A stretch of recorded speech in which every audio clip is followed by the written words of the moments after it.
Day for AAUW Kansas City is being led by two men who have so willingly served in public office for so many years. And I know that that's not easy going. I know it's tough, and we sure do thank both of you. I'll start out with Tom Coleman, who is a former 8-term member of Congress from Missouri. And prior to his congressional service, he was an assistant attorney general of Missouri. He was known as a consensus-oriented legislature. We need more of those. And he served as a senior member of the House Agriculture and Education and Labor Committees.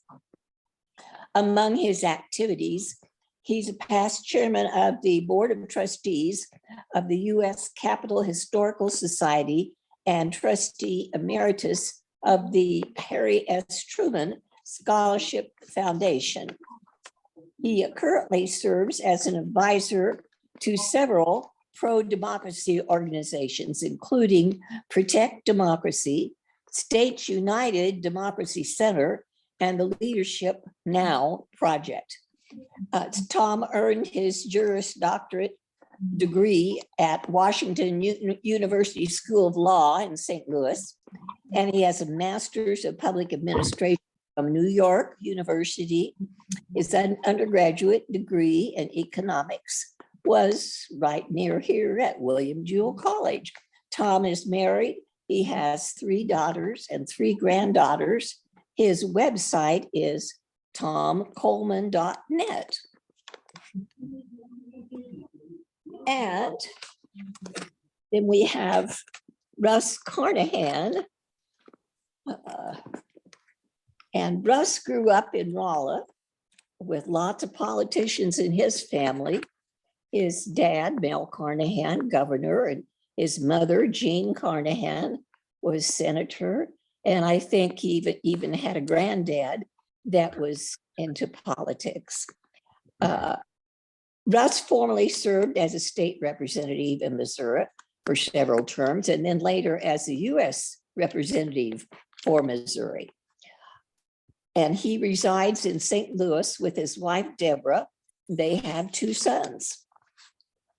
Russ was an Eagle Scout, and he has his bachelor's. He got his bachelor's in public administration and his law degree at University of Missouri, Columbia. Some awards that he has been given. The Lewis and Clark Statesman Award, the Missouri Bar Legislative Award.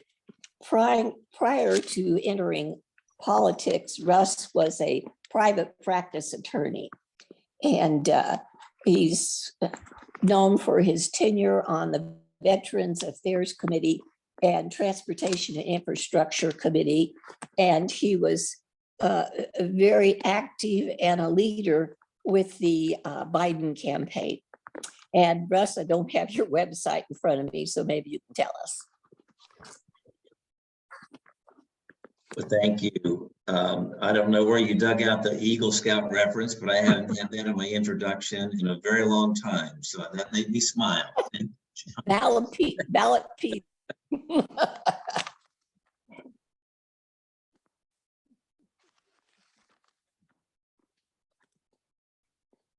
Would you like us to start? Yes, please do. Okay. Well, thank you, Joan. I really appreciate the opportunity, as Russ does too, to visit with you this evening. AAUW is not some organization that I'm unfamiliar with. Years ago, I will say many years ago, my wife Marilyn joined and participated in the Northland chapter of AAUW. And I was very delighted that she did that, because so many of the ladies in that chapter ended up being very strong supporters of mine in my political career. So it was very nice to reconnect with AAUW tonight. Russ and I didn't serve together in the Congress. We kind of found each other after we both got out of Congress. And circumstances have been that we have been working together for the last 4 or 5 years and have become very good friends. And tonight, we want to discuss with you what we've done and what we hope to do, and also bring to your attention the extreme importance of trying to protect and save our democracy. 3 years ago, Russ and I wrote an op-ed that loosened up Missouri law so that everybody could vote absentee. And Governor Parson agreed with that, and through an executive order, he allowed Missourians to go to the voting booth, or not have to go to the voting booth at that particular time and vote by absentee mail. Then after the insurrection of January 6th, which affected both of us as it did the entire nation, we wrote another op-ed piece supporting the concept of having an independent commission created, much like the 9/11 Commission, that would investigate and report to the public exactly what happened on January the 6th. As you know, that didn't pass, but at the same time, we had the House of Representatives create a select committee, a bipartisan committee that did, I think, an extremely good job of investigating and telling the story, the true story of January 6th. Over a cup of coffee, we thought, well, what else can we do besides write op-eds? And so we hit on the idea of sounding the alarm and going around Missouri and talking about it. So we called that the Russ Carnahan and Tom Coleman Saving Democracy Roadshow. Unfortunately, our timing was absolutely terrible. We ran straight into the pandemic. And so we have been utilizing Zoom for these years in an effort to try to take our message around to inform people and to get you excited about doing something positive to save our democracy.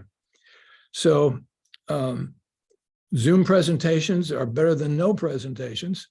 And I really appreciate, as does Russ, your invitation tonight.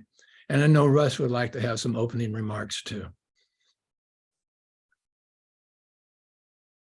Thank you, Tom. And it's always good to be with you again. And appreciate, Joan, your original outreach after Jason Plum connected us. And I had to laugh when Tom came on the screen, because I want you to know, between the two of us, there's a coat and a tie, but it's just not on the same person. So we're dressed for the occasion. Also, I wanted to add to Tom's bio, he has a new thing to put in that, because he was 2023 recipient of the Mel Carnahan Public Service Award. Was recently awarded that during their ceremony just back in February. So very, very proud of Tom's service and very honored to call him my friend.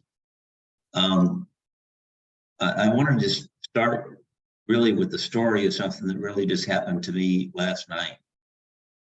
Had a group of people visiting in Washington, and as former members are able to do, I took them on a evening walking tour of our U.S. Capitol in Washington. That's where I am right now. And it's the first time I've been in the Capitol building since before January 6th. And the group I took around to the door that goes into the speaker's lobby, where many of us saw footage of insurrectionists pounding down the glass and police officers trying to stop them coming in.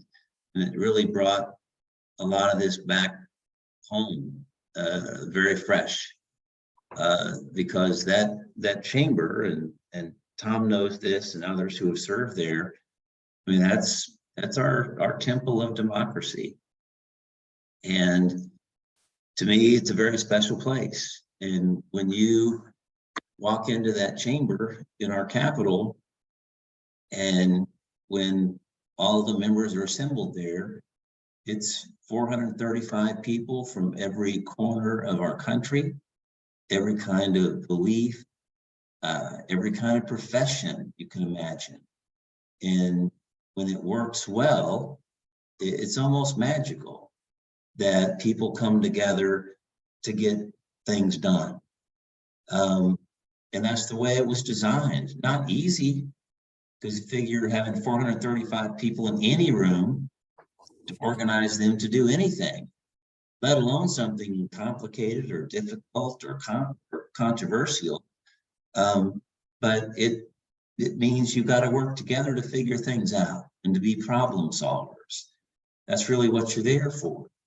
And so I had a mixture of emotions last night of, frankly, being angry, horrified, of thinking back about what happened, but also being hopeful that the institutions of our democracy, even though under serious attack, still today,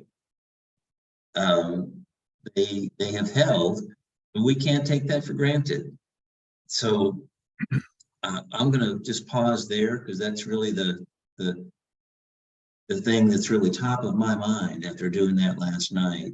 I know we're going to talk about several other things, but I'm going to stop my introduction there and turn it back to Tom. Thank you, Russ. I didn't know you were going to say those words, but I haven't been back to the Capitol since January 6th, so I haven't had the same feelings that you did. It was, actually in the building. But it's interesting when you talk about being hopeful about democracy. I just came across the results of a poll that was taken on the week of the election of 2020.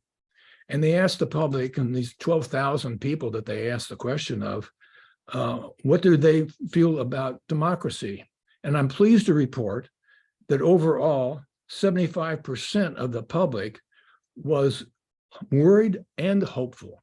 So if you're worried, you're part of the solution already. And if you are hopeful, hopefully you will be moved into action. So thank you, Russ. Let me just say that it's not an overstatement to say that our democracy is in danger.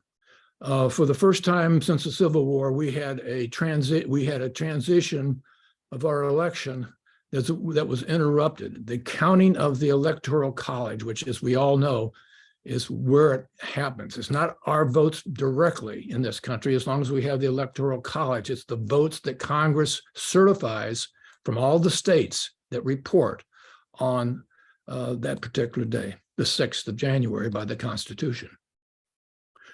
Even after that riot was quelled later that night, as we all watched on television, 147 members of the United States Congress, led by Missouri's own Josh Hawley, voted not to certify that election. And it has been the most free, the most fair, and the most secure election on record. And to this date, there has been not a scintilla of evidence presented by those people who are trying to say it was just a tourist in there and yada, yada, yada. Where's that? Where is the proof? Of course, there is no proof. So I am particularly concerned that the 147 people that voted that night were all the members of the same party. And it was the same party that I once belonged to. So it's very personal, and it included 5 of the 6 GOP members from Missouri. So for the first time ever, one of our 2 political parties has been captured and uses the authoritarian handbook. And I'm going to go through what's in that handbook. It's the same handbook that was used in Italy, in Turkey, in Hungary, in Venezuela, and Poland, and the same playbook that was in Germany under Hitler, and today in Russia. Here's what they did. They all came to the office under a democratic system. Yes, even Hitler was properly elected in the Weimar democracy. So what they had to do after they get in office, some of this will be reminiscent of what we've just been through for some 4 years. They politicize the independent institutions. Now, what would those be? Well, how about the courts, for example? And how about election administration? That's where the action is. And they spread misinformation. We have seen this from on high in our country. Conspiracy theories, lies, propaganda. But, there's a whole, quote, news network. I use quotes because I don't think it is news anymore on Fox, to show that it's like a state propaganda machine. Today, all the polls show, if you believe in polls, you don't believe in polls, they all say between 60 and 65% of self-identified Republicans believe the big lie of Donald Trump, that Joe Biden is not the legitimate president of the United States. They have produced no evidence. They've been kicked out of 60 state courts on trying to pass this off. And, it leads to violence. And that's what we're concerned about. We're concerned about having more attacks like the person who entered Nancy Pelosi's home in San Francisco and attacked her husband, about the people up in Michigan who tried to attempt to murder and to kill the governor of Michigan. And now we hear from a lawsuit that was filed by the Dominion voting machines that feel that they were defamed by Fox Network and those on the network, those personalities that we all know about, that they were saying one thing on TV, and in private emails, which are now all public, they were saying just the opposite, that they were lies and they knew they were lies. So the big lie that Donald Trump told, which has gotten the hold of one political party, is real, but it's based all on this false information. So as any society who struggles with trying to separate fact from fiction is not going to last for long. And that's why Russ and I are very concerned about the environment that will continue to erode our election trust and undermine democracy itself. So that playbook I talked about also increases the power of the executive branch. In our country, it's the presidency. In other countries, it's the prime minister, or it could be the president. But it's the executive branch, not the legislative branch, which is really closer to the people. They quash dissent. I mean, we know that. We can see it in Russia. You can't say a whole lot without getting tossed in a gulag. And certainly in these other countries where they purport to have democracy, where it really isn't, you can't say anything against the government. Well, let's look at a bill that was introduced in Florida this week, in which which you would be required if you had, for example, a blog, which is a big deal these days of talking on the internet. If you had a blog, you had to register it with the government. Like if you said something bad about the governor, you could be in deep water and deep hot water. So they also try to corrupt elections, and that's going on right now. There was a bill introduced in the General Assembly of in Jefferson City, probably about a year and a half ago. I believe it was House Resolution or House Bill 1301. In it, it said that if there's any election, if the legislature investigates and finds that there is election fraud, that they can overturn that election. Now think about that for a minute. It doesn't matter how you voted, the legislature will take care of it for you. This was an actual bill introduced in the General Assembly. Then also in Georgia, where the president has been the subject of trying to defraud the United States out of the election because Georgia was so key. And as he said on the telephone call to the Secretary of State there, all I want is 11,711 more votes. In other words, go find them for me so I can win. That prosecuting attorney in Atlanta is very close, I believe, and everybody else does too, apparently the people in Georgia legislature, of being indicted, because they are now passing a law in Georgia that gives the legislature the power to remove prosecuting attorneys when they feel that maybe they're doing too much, perhaps. So that's where the fix comes in, all through the playbook. And I like a quote that I found from Joseph Stalin. I don't quotes Stalin too often, but this one makes a lot of sense, and I'll read it to you. It says, I consider it unimportant who will vote or how, but what is extraordinarily important is who will count the votes and how. In other words, they can nullify your vote. The Missouri legislature could. They want to, I think. And just to end my part of it here is that Jay Ashcroft, the Secretary of State, withdrew Missouri from an organization, bipartisan, nonpartisan, good government stuff on election reform and holding our elections accountable and making sure that there are free and fair elections. He withdrew. I think all the Republican members of the organization withdrew, trying to make it a partisan thing. And that's the name of the game, is to create partisanship, wedge issues, unlike when Russ and I were in, where we actually got along and worked with the other party. So anyway, Russ, why don't you take it from there and tell us what's on your mind tonight. Tom, thank you so much. Yeah, I wanted to go through a couple of items here. We'll start with, in Missouri, we've seen some real lopsided voting in some parts of our state. But one of the really big challenges is communicating and educating in parts of rural Missouri. They're more remote, they're more independent, less diversity in those areas, and frankly, they tended to be more subject to a lot of these conspiracy theories and fringe media outlets. So it's something that is, I think, incumbent upon all of us on behalf of our state to be sure that people are getting factual information and really push back against the disinformation everywhere. But it's especially prevalent in rural areas, and there's unique ways in messengers that can deliver those messages in rural areas. But the other thing that is really on the backs of all of us as citizens, as responsible citizens in our community, to hold the elected officials accountable.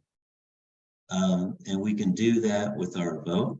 We can do that by organizing. We can do that by speaking out and protecting our institutions where they're under attack. And so I think there's going to be a renewed efforts for citizens to remember their power, to remember their responsibility and their obligations to our community. We still have way too many people not voting.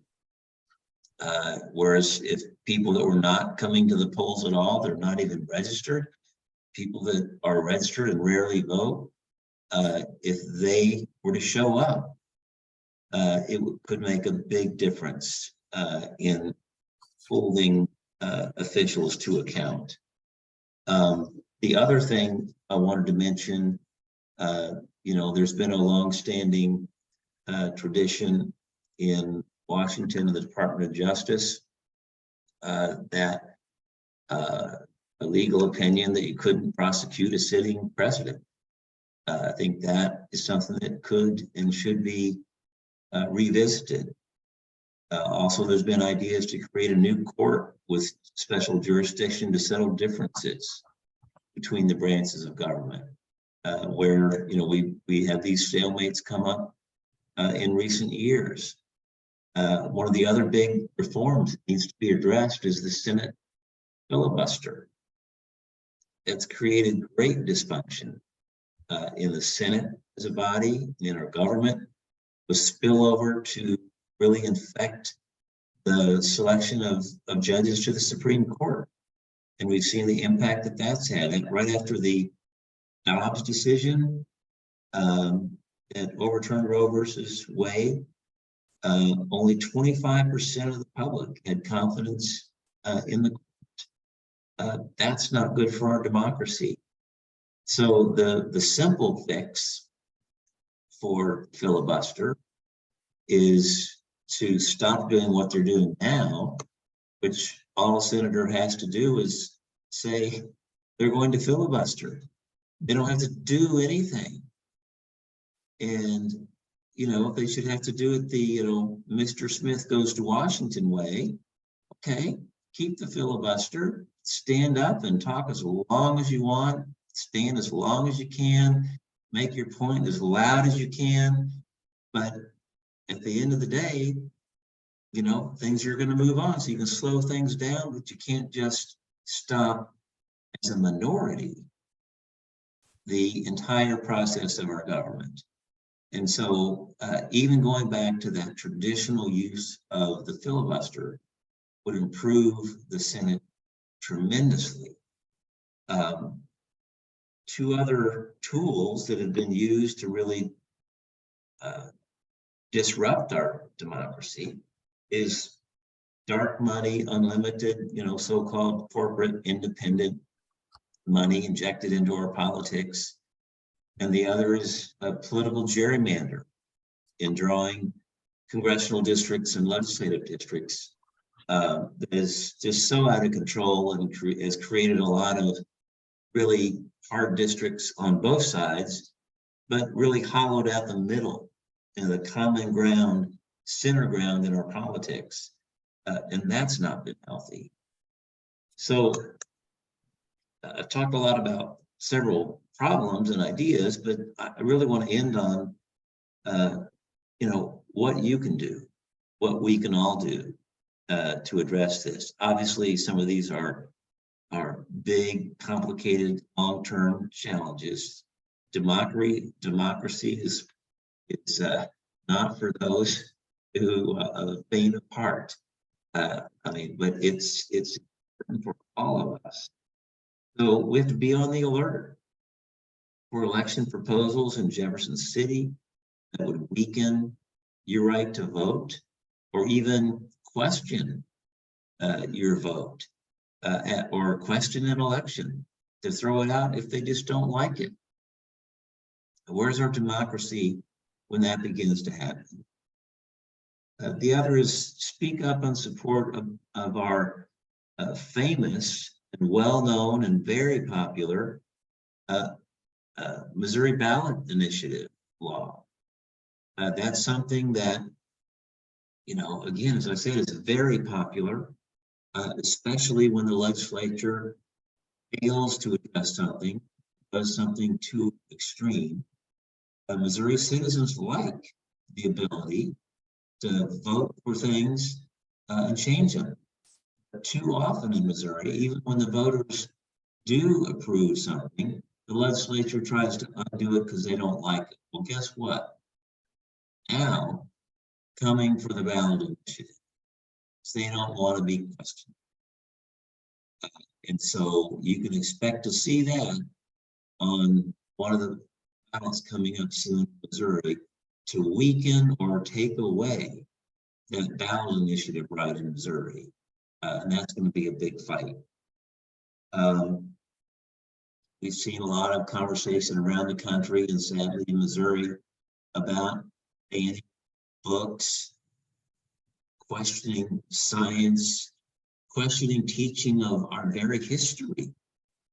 And again, we've got to stand up for those values. I mean, teaching our history is one of those things that, you know, the good, the bad, and the ugly of our history, we need to know it. And we need to pass that on to generation and generations after us.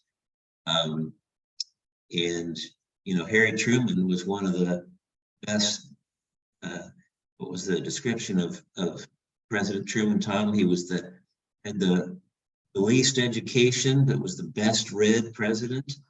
And he loved history. He knew the importance of it. And thank goodness he had that historic knowledge when he got to make several really world-changing decisions, he had that knowledge of history to help guide him. So I want to ending on Harry Truman is a good place to wind up. But my hope is, and Tom's is, that you all will have some questions that we'd be happy to answer, and that's our favorite part. So I'm going to stop there, and Tom and I will open it up for questions. If you have a question, just unmute yourself.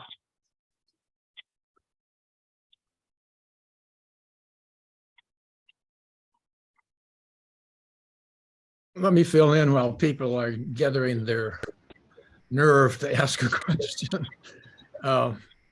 As Russ was saying, what I see, and I think Russ, we haven't really directly talked about this, but politics today and governing today has been reduced down to a culture war. In other words, there are people in the Congress who aren't doing and protecting you and this country, but they're out doing some of these social issues and racial issues and this and that, which are divisive issues. And they don't want people to come together. They want a culture war to separate us. In fact, last week, one of these people on the far fringes and extremists of the Republican Party said we should have a divorce in the country between the states. That sounds to me like civil war that they were asking for. And she was a key vote for the speakership to go to McCarthy.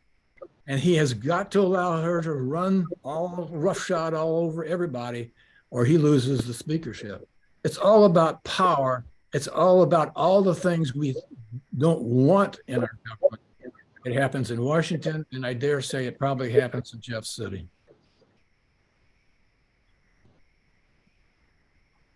I didn't spur anybody on. I'll make a comment or two, particularly about voting and registering voters. I'm a member of the League of Women Voters and have had training, which I don't think it's too difficult to fill out an application to register to vote. We used to do it at the license office.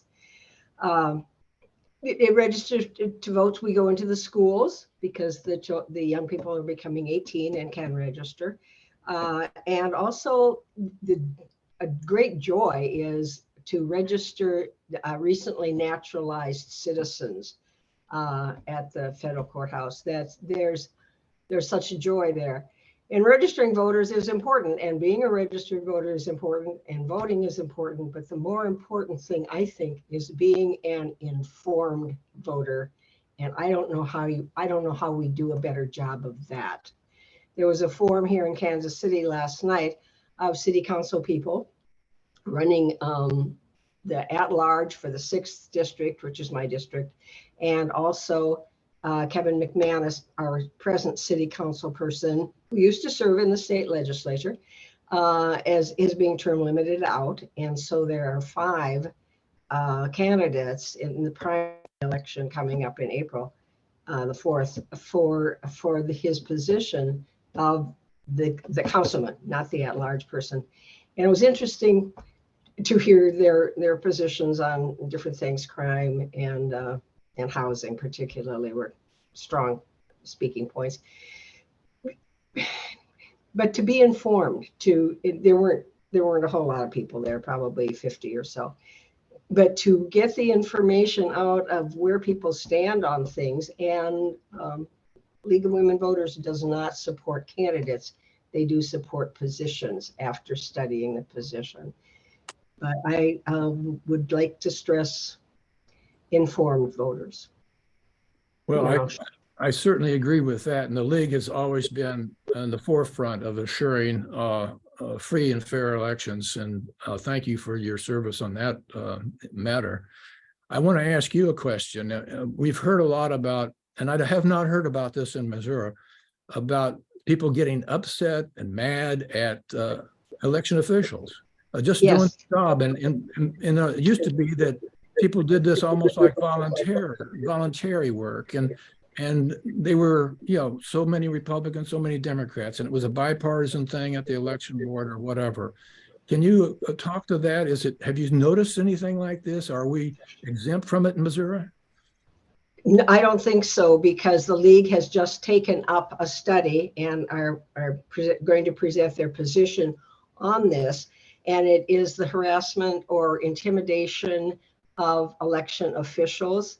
And that's whether you're a volunteer or, well, a paid person, whatever, an election official of any kind.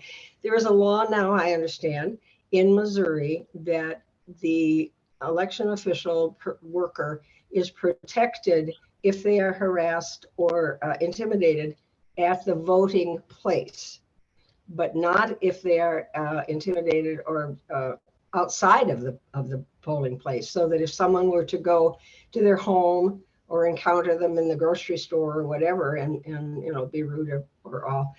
And so the just a week ago or so, last Saturday, there was a committee meeting, and we were hashing over all of those positions, and to report it, harassment or intimidation, to a law enforcement official. And then it kind of depends on what's the jurisdiction. Is it a city election? Is it a county election? Do you go to the sheriff? And then how well trained is the law official in dealing with, or dealing with, recording the complaint. So, and they spent the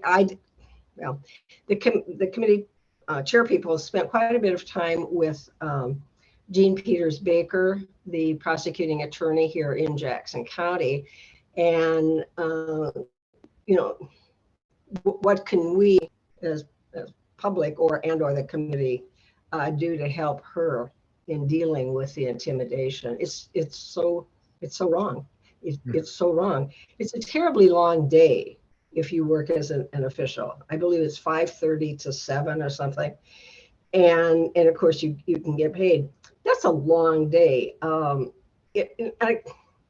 not doing it anymore. I'm old. I'm not doing it anymore, so I think it's going to be very difficult to find people who will work as officials, and we keep reducing polling sites, making fewer and fewer and less accessible. Also, the league's dealing with early voting and absentee voting. And long ago, I was a notary, and I would go to nursing homes and notarize the absentee ballots. Well, you can't do that anymore. Of course, you don't have to be notarized anymore. But anyway, yes, voting is a real concern. Well, let me respond to that.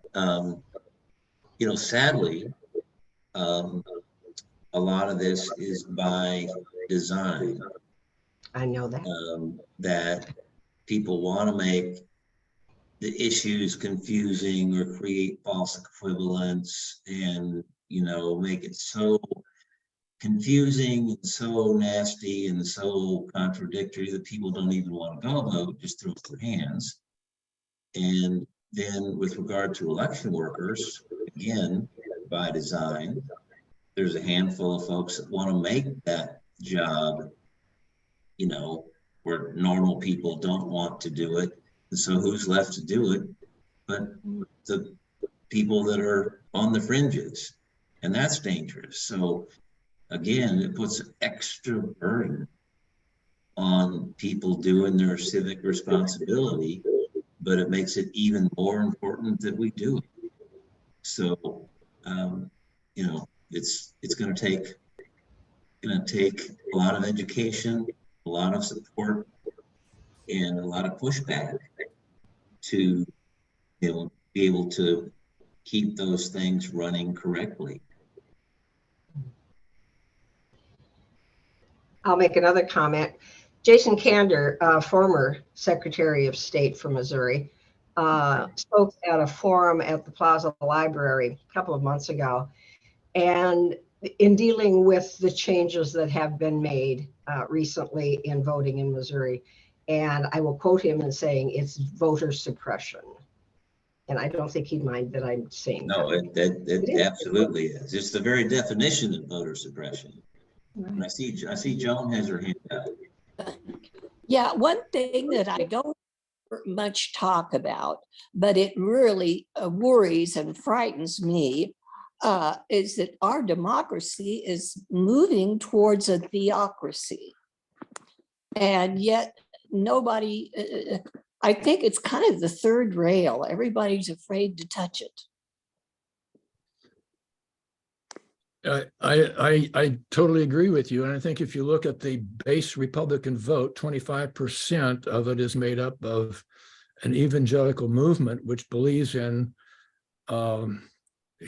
Christian nationalism is what they call it.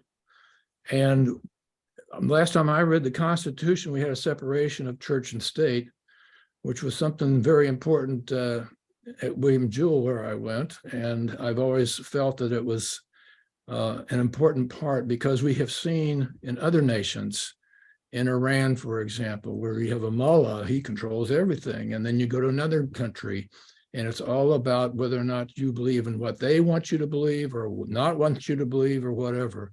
And we need to keep it out of our politics as much as possible. So I agree with you on that. And yes, you're going to offend some people. But, you know, you got to stand up for what you think is right and what should be. And if you check the Constitution, it's right there. And there are a lot of people trying to bend that, including maybe the Supreme Court of the United States. So hold on, we're in for a rough ride. And I would add to that, you know, the rationale for separation of church and state is you don't want the church controlling your government, and you don't want the government controlling the church. Those two ought to stand on their own feet. It's not that you don't have, you know, morals and values and beliefs that you apply in your public decisions, but they should be separate. And, you know, the other thing that is so disingenuous about some so-called evangelicals, that they've made themselves at the foot of someone who's about as least Christian person you could possibly believe. So again, it really strains the credibility and the motives behind some of that. But again, I think it's really important to keep those separate and remind people why, you know, our founding fathers and designed it that way for very, very good reasons.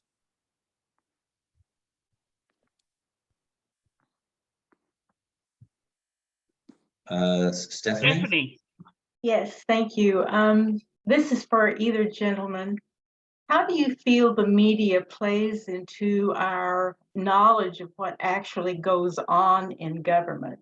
I know that the Kansas City Star carries editorials fairly often, but I don't see articles that get to the nub of what is going on with the parties in terms of, as you say, talking about evangelical Christian nationalism, talking about voter suppression and that kind of thing.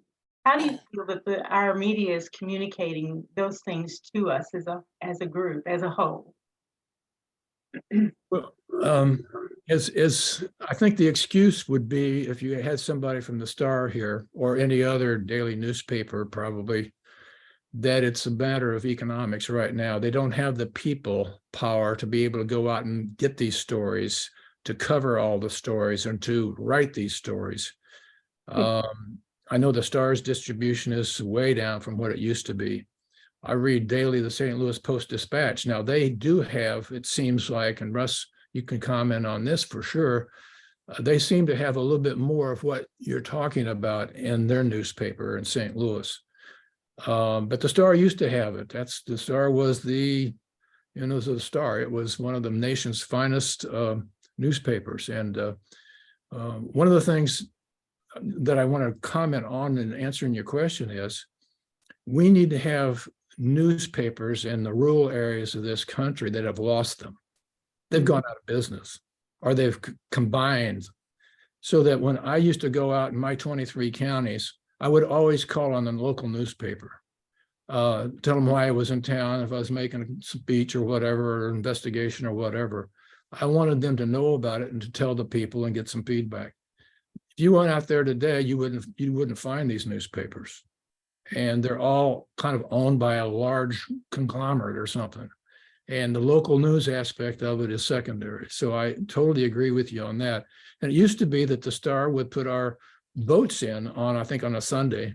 The Kansas, Missouri area people, and some major issue, they would say voted yes or no.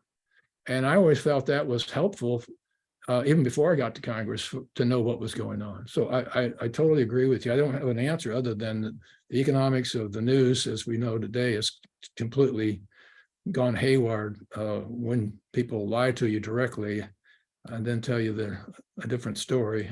It just makes no sense. Right. I would say, That's the Tom, you hit the nail on the head. News media, they're struggling financially, how to create models that are financially sustainable. And then social media, where most people are getting their news these days, they have algorithms that are self-selecting, feeding you news that you agree with, but also ratcheting it up to tell you things, extreme things that will create reactions. And so by its very nature, you're not getting a balanced view. And so that, to me, has been the gas on the flame of the problem with the media. So I know there are some groups trying to figure out how to create nonprofit news organizations that get back to being more mission driven around how they collect and distribute news. Some of those models are being experimented with. But that's very much a work in progress. And then all of these questions about, how do we regulate social media? How do we regulate this information and balance that against free speech? And so this is a big, big question that we're going to be grappling with in the weeks ahead. And I guess the last thing I would say, and Tom, you'll get a kick out of this, but one of the things I did in Congress, I was co-chair of a bipartisan group called the Center Aisle Caucus.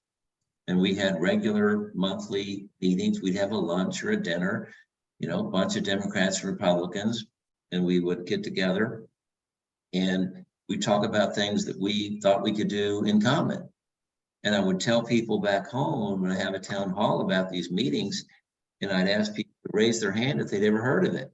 And of course, nobody had ever heard of it, because the news media, they're not going to write a story with the headline, Democrats and Republicans met today and got along. That's not the story they want to write. They want to write the story that is the food fight. Right. It's the fire truck, it's the ambulance. And so, again, it kind of gets back to, the news consumers' responsibility too, to educate themselves. But the media misses a lot of things in Washington, even in today's Washington, that is so dysfunctional, so divided. There are some bright spots, but the media doesn't write about it much. I would put in the Missouri Independent, which is a nonprofit paper. I read that religiously every day, and it is well done. And it is about basically politics and public issues. And if you haven't, you get it online. That's where you get it.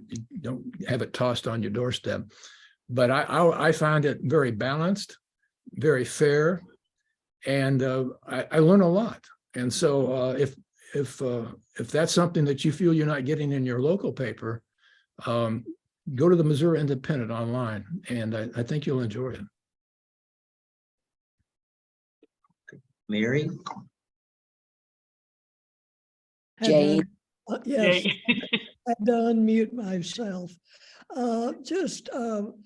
I have a place in mid-Missouri in a rural community, and I have a condo in Kansas City, but I grew up in mid-Missouri.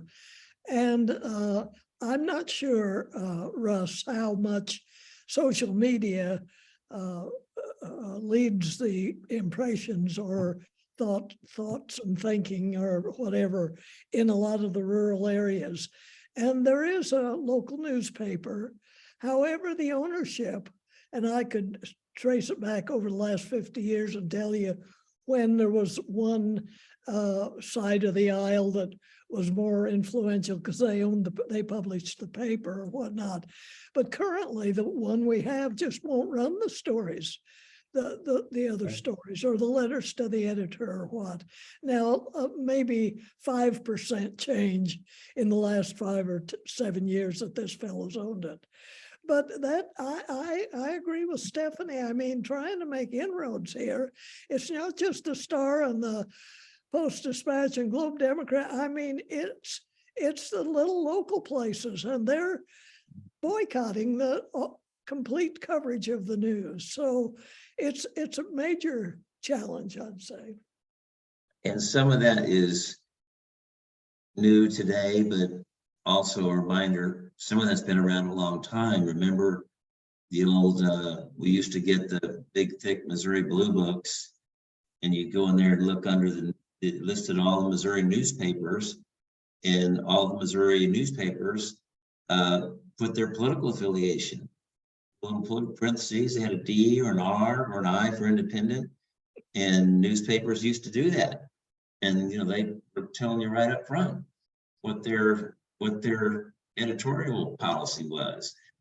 So newspapers with a political slant have been around for a long time, and so I think Mary, the answer that we've seen in a lot of these small communities, when you have a small town newspaper that's not very fair and balanced, or a lot of those small town newspapers just don't cover politics at all.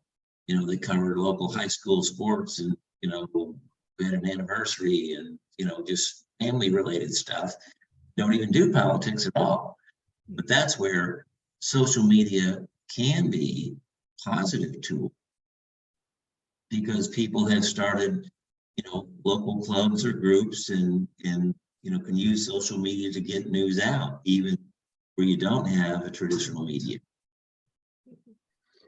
I think one of the things that passed in Joe Biden's infrastructure bill was money that goes to rural areas and broadband, which means you can have a newspaper online like the Missouri Independent. None of that overhead that you have usually with a building or anything else. And it seems to me that some people, maybe Coleman and Carnahan, could start an effort of a chain of papers throughout the nation, and we would be strong leaders determining the outcome of all elections in the nation online for your editorial enjoyment. And I'm not being serious. I agree with Tom. The Missouri Independent is excellent. I just started getting that last week, and yeah. Good. I like it. I think Corinne raised her hand. Unmute, Corinne. Yeah, I've been reading The Independent for several years at this point, and agree. Yeah, it's definitely worthwhile. I want to go back to some of your earlier comments of all the things we could do, but how do you suggest we handle the intimidation, the silencing, the just being ignored? How do we get around that? I'm sorry, I didn't particularly hear the last part. How do we get around the intimidation that people have talked to, the silencing, or just being ignored by legislators? Oh, I think that, well, you know, bullies will be bullies. Bullies have been around for a long time. They always will be. But the bottom line is there's more kind of normal, you know, good spirited citizens out there than there are people that are trying to take us backwards. And so if all the you know, well-meaning people stand up and band together, that's the only way we're going to stop it. And if people just stand on the sidelines and do nothing, then some of these things will actually go backwards. And it's, you know, everybody can do their own part as an individual, but it goes back to, you know, organizing and standing up as a group in your community.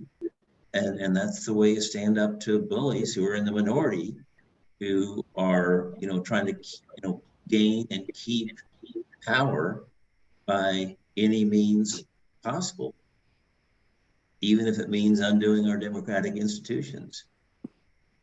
I think another thing is to find a candidate that you believe in and help that candidate, if it's a Democrat or Republican or an independent, and because you believe that they're an honest person and that they have the public's interest in mind, that they're not going to make money off of the position if they're elected, that they will be responsive to public opinion, and that they will not be doctrinaires as a party person. And if you find that person, work hard for them. If you can, make a contribution to their campaign and go out, ring doorbells, address envelopes, put in the shoe leather and the hard work. That's the only way you can be successful in this field. And even though there's a lot of money rolling around in this system, you still is going to be person to person. If you can convince your neighbors and your relatives to start with, then you're on the road. And that candidate will be very, very appreciative of what you do for them. Now, I'll just add, and I'll close with this. All of us, and I know I have, but I remember walking into a voting booth and, you know, knowing or having met all the candidates, getting down to some of those lower offices, you know, for school board or you know, the park district or something, and you're looking at 3 or 4 names on the ballot that you don't know. We've all had that feeling. It's a horrible feeling. And like, I shouldn't even be voting in this because I don't know who these people are. Think about the uninformed voter. That's a giant obstacle for them to go vote. And so, Corinne, to your point, for those of you who are informed voters, one of the most powerful things you can do is tell a neighbor or a friend that, you know this candidate, and this is and so your personal recommendation to somebody that's not as informed as you, that is one of the most powerful things that a voter can get, because they're going to remember that more than the TV ad or sign they saw in somebody's front yard. It's going to say, hey, my friend told me this person running for state representative is really great, and they know them. That's a powerful thing, and I think people don't realize what a powerful thing that is. And so I would really encourage you all to take that to heart. And just, again, I can't thank you all enough for what you're doing in your community, educate people, and to, make our communities better. So thank you so much for having us. Thank you. And Tom, I don't know if you have anything closing. No, I just associate myself with your comments there, Russ. Thank you, ladies, so much. And we thank Yeah. you Yes. Thank for you. your presentation, and maybe there's some optimism we can take out of this instead of being completely discouraged. I know one of our members recently said, I just don't know what I can do about going to Jeff City because they never listen to us. And they keep everything that we do, we never get anything through. We usually used to do lobby days every year. And it is discouraging to us when we feel like our voice is not being heard. But I think from you, what we are hearing is our voice is still important and we need to still keep our voice out there. Right. I Thank feel you all so much. Thank you. Have a great night. Thank you. bye-bye. Thank you. Bye Thank- all. It's a very